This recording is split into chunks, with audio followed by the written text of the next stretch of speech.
कुरुक्षेत्र का युद्ध समाप्त हो चुका था। धरती पर शांति लौट रही थी, पर एक नाम अब भी हवाओं में तैर रहा था। शकुनी। वो चालबाज इंसान था जिसने पूरी महाभारत की दिशा बदल दी। लोगों को लगता है कि युद्ध खत्म होते ही उसकी कहानी भी खत्म हो गई, लेकिन कहानी यही खत्म नहीं होती है।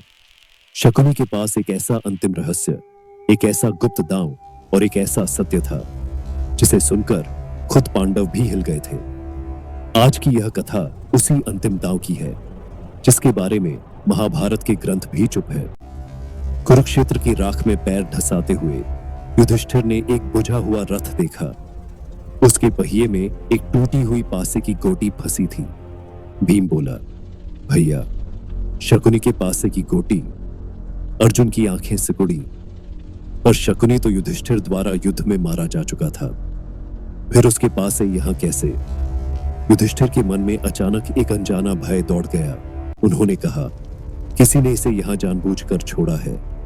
रात गहरी हो चुकी थी, लेकिन पांडवों के सामने अब एक नया रहस्य खुलने वाला था। अगली सुबह एक सैनिक भागता हुआ आया। उसके हाथ में एक मुहरबंद पत्र था, गांधार की रात सी लगा हुआ। पत्र में सिर्फ एक वाक्य लिखा था, यदि तुम सच जानना चाहते हो तो मेरे साथ चलो। शकुनी। पांडव चौंक गए। भीम गरजा, क्या यह कोई छल है? शकुनी तो मर चुका है।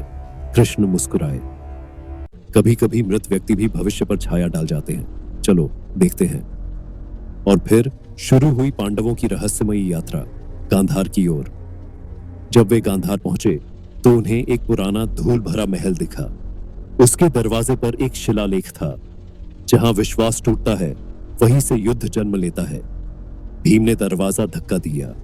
अंदर उतरते ही एक लंबी सुरंग मिली जो नीचे की तरफ जाती थी। दीवारों पर चित्र बने थे। दुर्योधन बचपन में रो रहा था। शकुनी उसे सिखा रहा था। कौरवों और पांडवों के बीच के मतभेद, सब कुछ जैसे एक जीवित संग्रहालय की तरह। सुरंग के अंतिम छोर पर एक बड़ा कक्ष था। उसके बीचों बीच एक पत्थर की मूर्ति रखी थी, शकुनी की।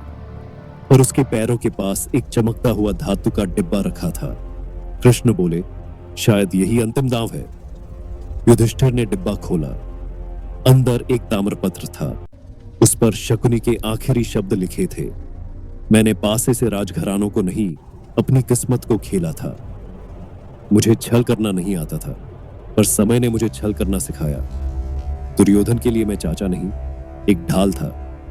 फिर ताम्रपत्र पर लिखा था, शकुनी का असली रहस्य, उसने दुर्योधन को पांडवों के खिलाफ भड़काया, लेकिन बदले की वजह से नहीं।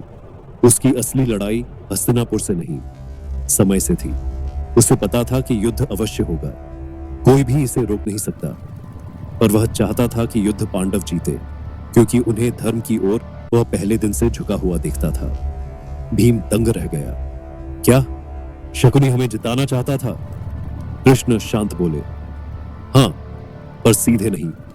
कभी कभी जीत देने के लिए हार का खेल रचना पड़ता है।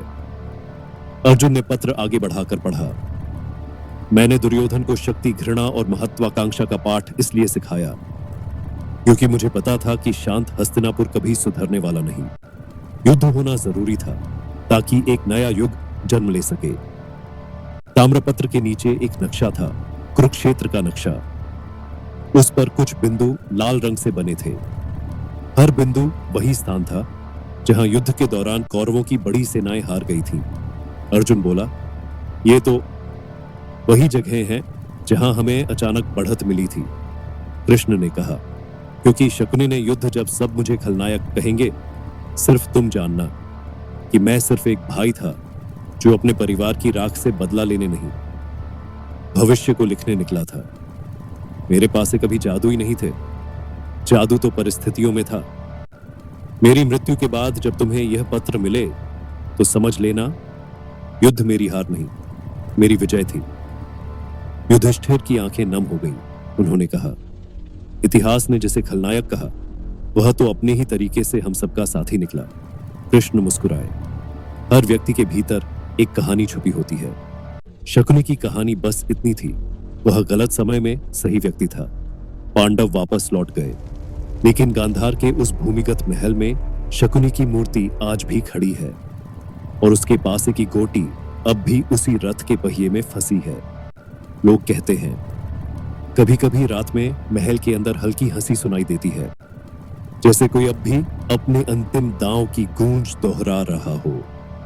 कहते हैं शकुनी मरा नहीं, बल्कि अपनी चालों की याद में जिंदा है।